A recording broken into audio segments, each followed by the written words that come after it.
13वां जो सवाल है वो कह रहा है कि रिक्त स्थानों की पूर्ति कीजिए 1 माइक्रोन। अब खाली स्थान पूछा है, खाली स्थान में इनमें से क्या आएगा, के बराबर होता है, किसके बराबर होता है? तो 1 माइक्रोन जो है वो किसके बराबर होता है, ये आपने प्रश्नावली में बहुत अच्छे ढंग से पढ़ लिया होगा।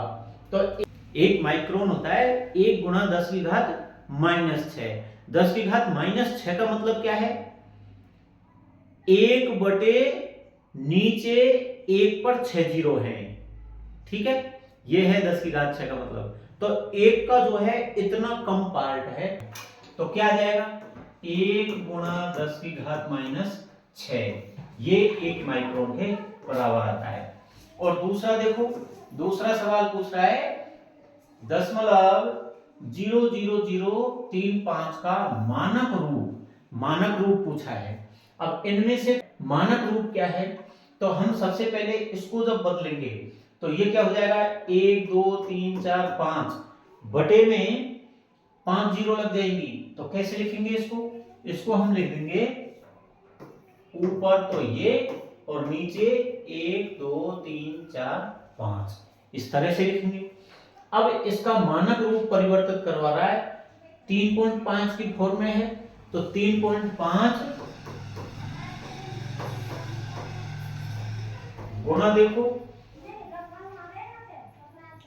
अब ये दशमलव यहां लगा, 1 जीरो गई, अब बची कितनी 1 2 3 4, तो 10 की घात 4 हो जाएगा, और ये बटे में है तो ऊपर घात में माइनस लग जाएगा, यानी कि 3.5 गुणा 10 की घात -4, ये है क्या, ये रहा।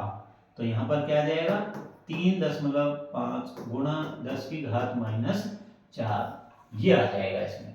अब देखो तीसरा जो है वो कह रहा है कि 1.25 गुणा 10 की घात -3 का सामान्य रूप।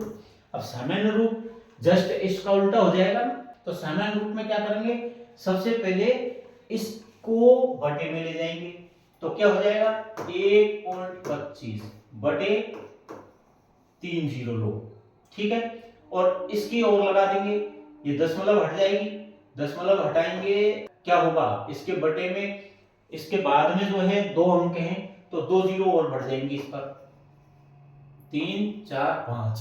अब देखो 5 जीरो हैं, तो 5 अंक से पहले दशमलव लगाएंगे, यानी कि 3 तो ये है ही है, कौन 125, और 2 और जीरो हम इधर लगा देंगे, ये इसका मानक रूप हो जाएगा 0.00125, तो 0.00125 यह है। इस तरह से ये उत्तर हो जाएगा सामान्य रूप का। और इसके बाद में देखो चौथा, ये कह रहा है कि 3 की घात 2 गुणा 3 की घात -5 गुणा 3 की घात 6 का मान क्या होगा। अब देखो 3 की घात 2, 3 गुणा 3, 3 की घात -5 है, तो घात में -5 है तो इसको बटे में कर दो, घात में से माइनस हट जाएगी, तो बटे में लिख दिया हमने 3 की घात 5, मतलब 3 को 5 बार गुणा कर देंगे, ठीक, और ये गुणा 3 की घात 6 है, 3 गुणा 3 गुणा 3 गुणा 3 गुणा 3 गुणा 3, 6 बार, ठीक। अब देखो नीचे 5 है ना, 1 1 1 1 1 1 1 1 1 1, सब कट गए। अब बचे हैं ये, इनको गुणा कर देंगे, 3 तिया 9 9 तिया 27, क्या आएगा 27, 27 है क्या, ये रहा 27 इसमें आ जाएगा। बताओ समझ में आया कि नहीं, आ गया होगा। अब हम चलते हैं 14वें प्रश्न पर। देखिए मेरी कराना क्लासेज के चांद सितारों, 14वां प्रश्न कह रहा है कि निम्नलिखित कथनों को पढ़कर उचित स्थान पर सत्य या असत्य लिखिए। सत्य और असत्य बताने हैं इसमें से। तो 14वें का पहला कह रहा है कि घनाभ का पृष्ठीय क्षेत्रफल LB plus BH plus HL होता है। बिल्कुल गलत, 2 into LB plus BH plus HL ये होना चाहिए, तो यहां पर क्या आ जाएगा असत्य, ठीक है। दूसरा सवाल इसका ये कह रहा है कि किसी पात्र में भरे गए पदार्थ की मात्रा उसकी धारिता कहलाती है। बिल्कुल सत्य है। किसी भी पात्र में भरे गए पदार्थ की जो मात्रा है वो उसकी धारिता ही तो होगी। बिल्कुल सत्य है। ये हमारा क्या है? सत्य है। और इसके बाद में तीसरा जो सवाल है वो कह रहा है कि एक संदूक में 8 फलक एवं 6 शीर्ष होते हैं। बिल्कुल गलत है। संदूक में फलक तो 6 होंगे ना, ठीक है। अब इसके बाद में देखिए चौथा इसका सवाल है, एक घन सेमी 1000 लीटर के बराबर होता है। असत्य है। क्यों? क्योंकि जो सेमी है वो तो बहुत छोटी इकाई है। ये जो यूनिट है ना वो लीटर से बहुत छोटी इकाई है। तो एक घन सेमी लीटर में अगर होगा तो 0.001 लीटर के बराबर होगा। ठीक है। अब हम आगे बढ़ते हैं 15वें सवाल पर। 15वां सवाल कहता है कि स्तंभ ए का स्तंभ बी से मिलान कीजिए। तो मिलान करना है। मिलान करना तो बहुत आसान है। देखो ये आमने सामने क्वेश्चन आंसर दिए गए हैं, उनका हमें देखकर मिलान करना है। तो देखो सबसे पहले हम पहला प्रश्न देखते हैं। पहला प्रश्न कह रहा है कि a minus b plus a b in minus b plus c plus a b. तो इसको हम पहले सॉल्व करेंगे फिर देखेंगे क्या आता है। तो हम यहाँ पर देखते हैं कि a minus b plus a b. अब दूसरे में कोष्टक हटाएंगे। कोष्टक हटाएंगे तो अंदर की संख्याओं के सभी के चिन्ह बदल जाएंगे क्योंकि बाहर माइनस है, यानी ये माइनस माइनस गुना हुआ तो प्लस भी आ जाएगा। ऐसे देख लो। फिर ये माइनस प्लस से गुना हुआ था माइनस सी आ जाएगा, और ये प्लस माइनस से गुना हुआ था माइनस ए बी आ जाएगा। Minus a b. अब देखो प्लस ए बी से माइनस ए बी कट गया, प्लस बी से माइनस बी गया। अब लास्ट में क्या आया? A minus c. ये इससे मिलान होगा तो ये है क्या? इसका हो जाएगा डी से मिलान, यानी कि ए का मिलान किससे हो जाएगा? डी से। दूसरा क्या कह रहा है? 4p की घात 3 गुणा माइनस 3p, ये किससे मिलेगा? तो हम सबसे पहले इनको गुणा करेंगे। संख्या संख्या से गुणा होगी, चिन्ह इसमें माइनस ही आएगा क्योंकि माइनस गुणा प्लस करेंगे तो माइनस। 4 दिया 12 आ गया, और p गुणा p की घात 3, तो गुणा में घातें जुड़ जाती हैं, एक इसकी और 3 और 1 4, p की घात 4, ये आ गया। ये कहीं है तो इससे ये मिल जाएगा। दूसरा किससे मिलेगा? इससे। दूसरा ए से। दूसरा जो है ए से मिल जाएगा। अब देखिए तीसरा किससे मिलेगा? x plus y minus 5 into 5x y. अब 5 इन दोनों को गुणा कर देंगे। 5x वाई x से गुणा हुआ तो 5x स्क्वायर वाई आ जाएगा। 5x स्क्वायर वाई है, फिर y से गुणा हुआ तो 5x वाई स्क्वायर आ जाएगा। 5x वाई स्क्वायर है, और माइनस 25x वाई आ जाएगा। माइनस 25x वाई, यानी कि ये तीसरा b से मिल जाएगा। तीसरा b से। और लास्ट चौथा किससे मिलेगा? ये देखो चौथा है 5 minus 2x into 3 plus x।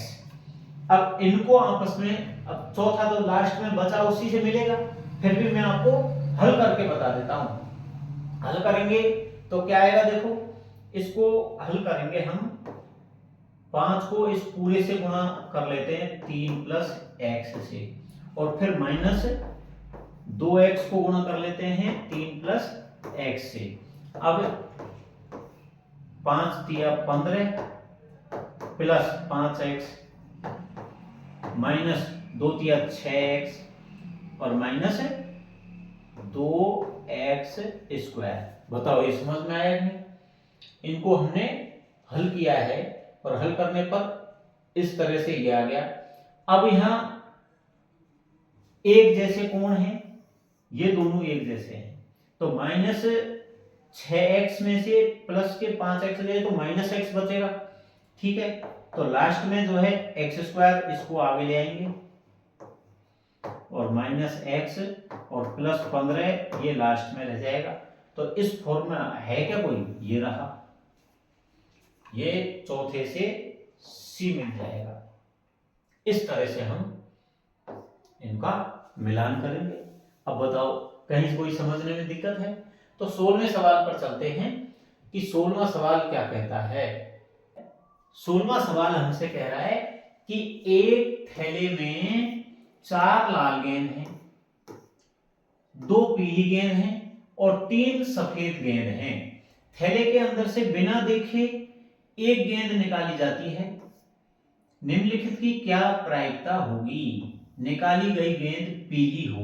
देखो इसमें 16वें में पहला सवाल ये कह रहा है कि एक थैला है, थैले में से लाल, पीली और सफेद गेंदें रखी हुई हैं। एक गेंद बिना देखे निकालनी है पीली वाली, तो उसकी प्रायिकता क्या होगी? तो प्रायिकता आप जानते हो, प्रायिकता का सूत्र है घटना बनाने वाले परिणाम बटे कुल परिणाम।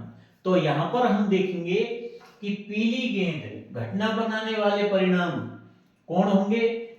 जो गेंद पीली होंगी। तो पीली कितनी है? 2 ही तो है, बटे कुल परिणाम कितने हैं? कुल टोटल तो ये है ना। देखो यहां पर लिख देंगे हल। आपके पास खूब बड़ी चौड़ी लंबी जो है कॉपी आएगी, आप पूरा लिखो विवरण, इसमें जल्दी करने की कोई जरूरत नहीं है। तो हम सबसे पहले जो दे रखा है उसको लिख देंगे। लाल गेंद बराबर 4, पीली गेंद बराबर 2 और सफेद गेंद बराबर 3। अब देखिए कुल गेंद, कुल जरूर कर लेंगे, 4 2 6 और 3 9।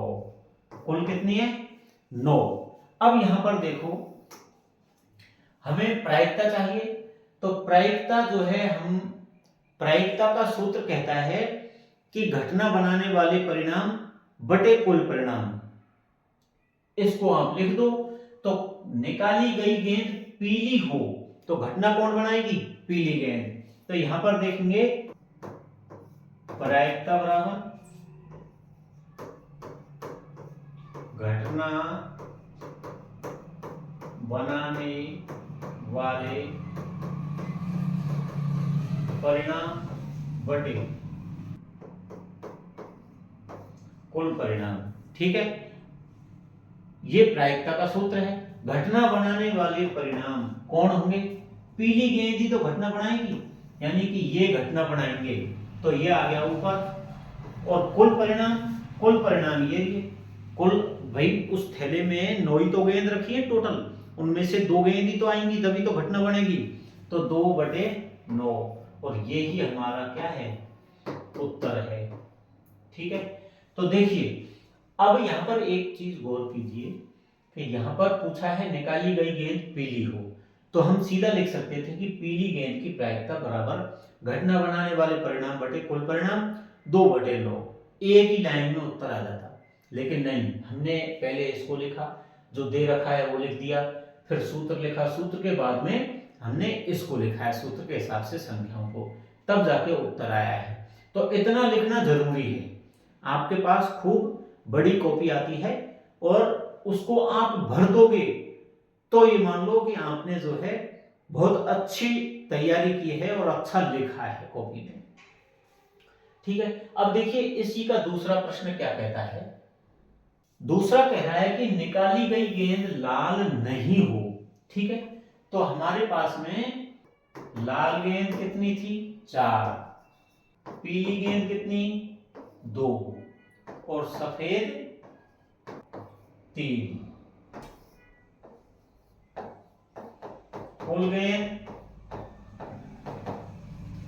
कुल गेंद है 9।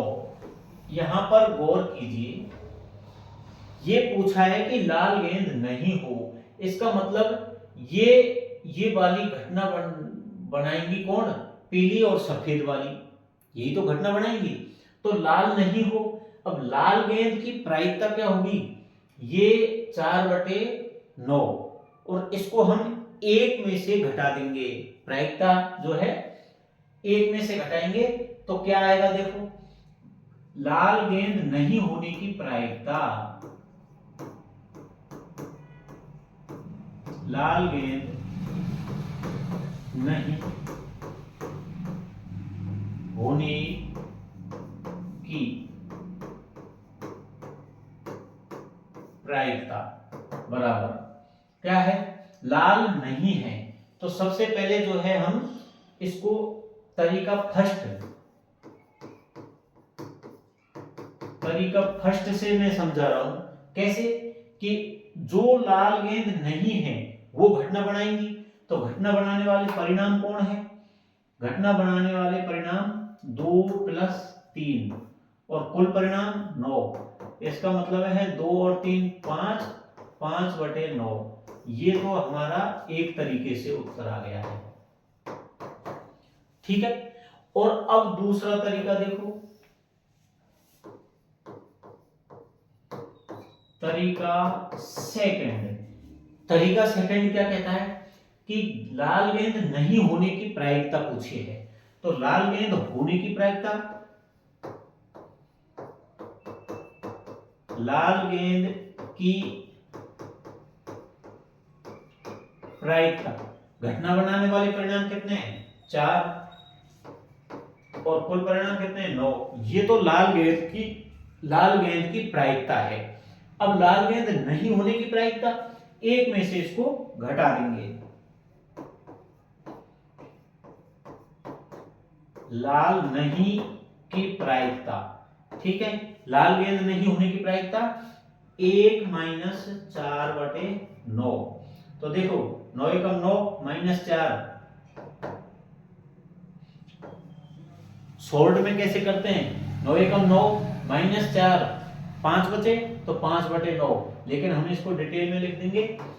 डिटेल में कैसे करेंगे देखो, ये आ गया और वहां पर 9 ले से ले लेंगे 9, फिर 1 का 9 में दिया 9, 9 एकम 9 माइनस 9 का 9 में दिया एक बार, 1 को 4 से गुणा कर 4 और 9 में से 4 गए तो 5/9, 5/9 हमारा उत्तर, 5/9 यहाँ, 5/9 यहाँ। तो इस तरह से हम तरीका फर्स्ट और तरीका सेकंड दो तरीके से इसको हल कर सकते हैं। अब हम चलते हैं इसके अगले सवाल पर। देखिए इसका तीसरा जो सवाल है वो कहता है कि निकाली गई गेंद सफेद हो। तो हम सबसे पहले गेंदों को लिख लेंगे।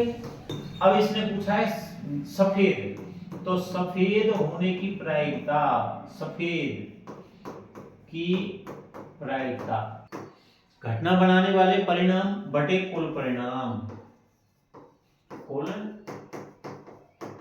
परिणाम। ठीक है, तो घटना बनाने वाले परिणाम कितने होंगे 3, कुल परिणाम कितने 9। अब ये थोड़े से इसको सरल कर लेंगे, 3 एकम 3 और 3 तिया 9, 1/3 हमारा उत्तर आ जाएगा। ठीक है, इस तरह से इसको हल कर लेंगे। अब बताओ इसको कहीं समझने में कोई दिक्कत हो तो। अब हम चलते हैं अगले। चौथा सवाल कह रहा है बच्चों कि निकाली गई गेंद हरी हो। तो हमारे पास में गेंद कितनी है देखो, गेंद तो है सबसे पहले लाल गेंद कितनी है 4 और पीली गेंद कितनी है 2 और सफेद गेंद कितनी है 3, ये है। और कुल गेंद कितनी है 9। ठीक है, ये तो आपके समझ में आ गया।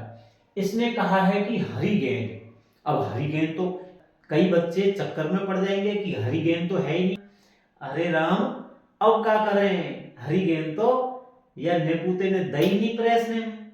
ऐसे नहीं सोचना है। कैसे नहीं सोचना है कि अरे राम या नेपुते ने हरी गेंद तो दही नहीं प्रेसने में और हरी गेंदन कोई सवाल पूछ लियो है, ऐसे नहीं बोलना है। क्या बोलना है कि हरी गेंद की संख्या कितनी है 0, हरी गेंद होने की प्रायिकता। तो हम क्या लिखेंगे, घटना बनाने वाले परिणाम बटे कुल परिणाम। ठीक है, ये हम लिख देंगे।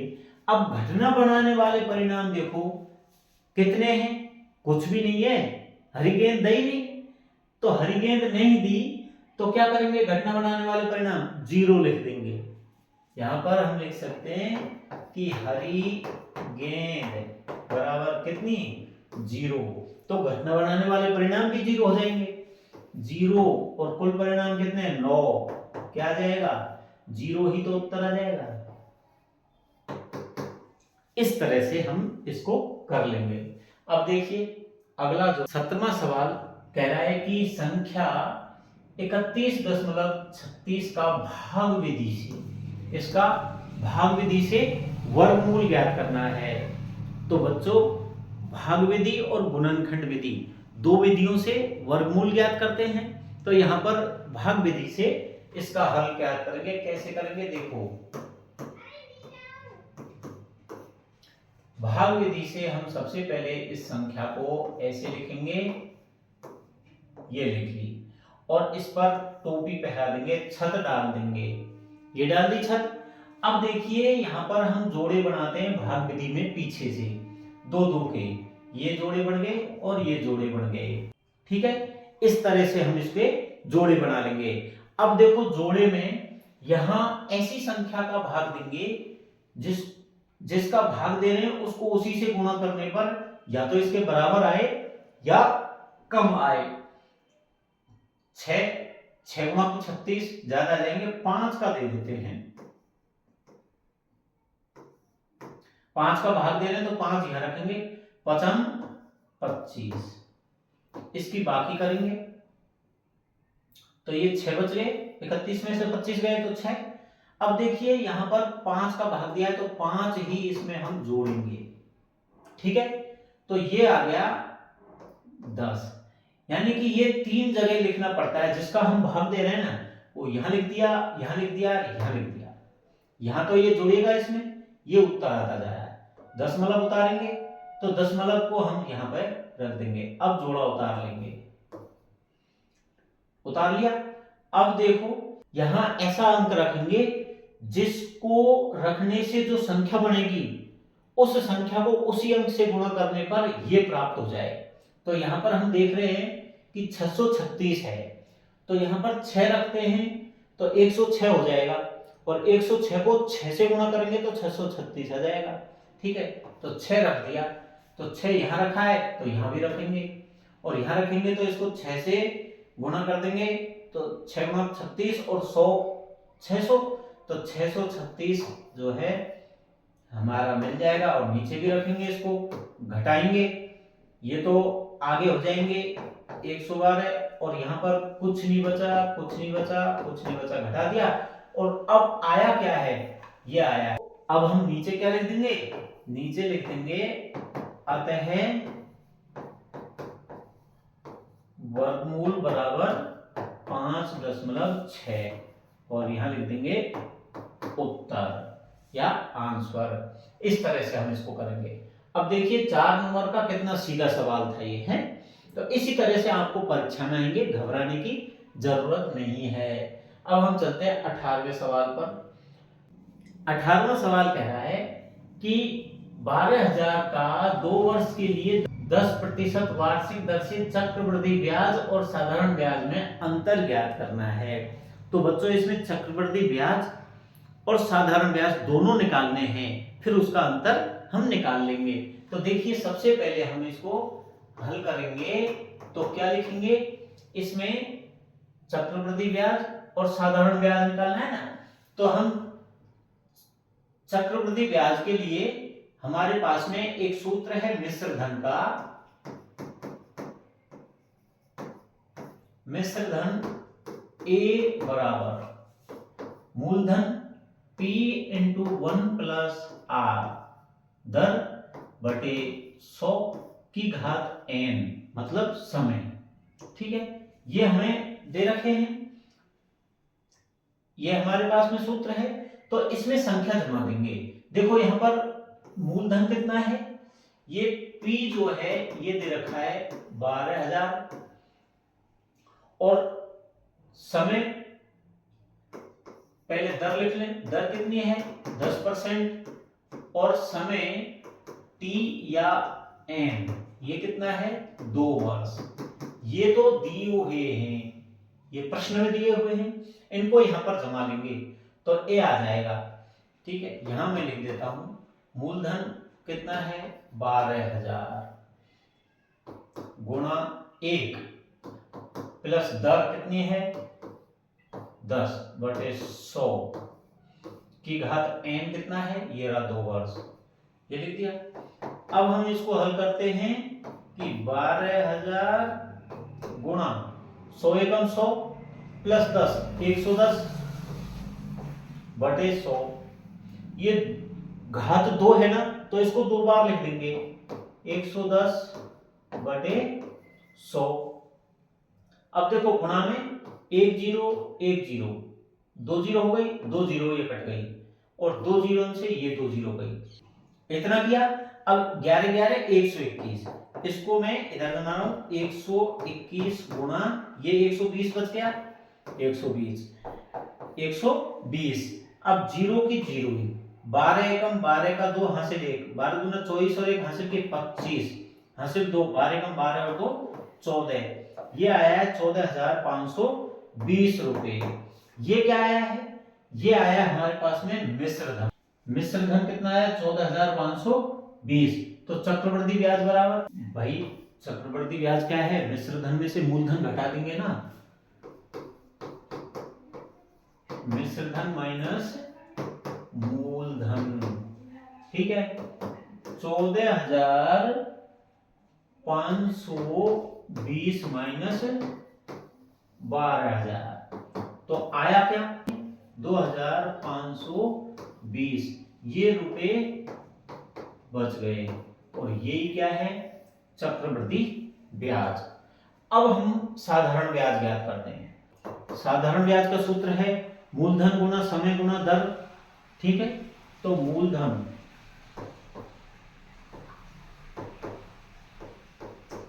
गुणा समय गुणा दर। अब दर क्या है कि परसेंट में होती है तो उसकी परसेंट को हटाने के लिए बटे में 100 लिख देते हैं, तो दर बटे 100। इनको हम संख्याओं को लिखेंगे, मूलधन कितना है 12,000 गुणा समय कितना है 2 वर्ष, दर कितनी है 10 और बटे 100, तो 1 0 1 0 कट गई, 1 0 ये कट गई, ये कितना आया 12 दूनी 24 और 2 0 ये 2400 रुपए।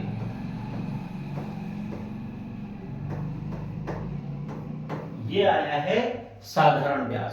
अब देख लो यहां आराम से, चक्रवृद्धि ब्याज हमारा ये आ गया 2520 और साधारण ब्याज आ गया 2400 रुपए। ठीक है, अब हम आराम से इनका अंतर ज्ञात कर सकते हैं। 2520 में से 2400 घटा देंगे, 2520 माइनस 24, 120 रुपए का अंतर है और यही हमारा उत्तर है। ठीक है, ये इस तरह से। अब किसी से ऐसे डायरेक्ट बात नहीं होती है तो छोटे बच्चों की तरह ऊपर 2520 रखना, नीचे 2400 रखना और फिर घटा देना। ओके, अब हम चलते हैं अगले 19वें सवाल पर।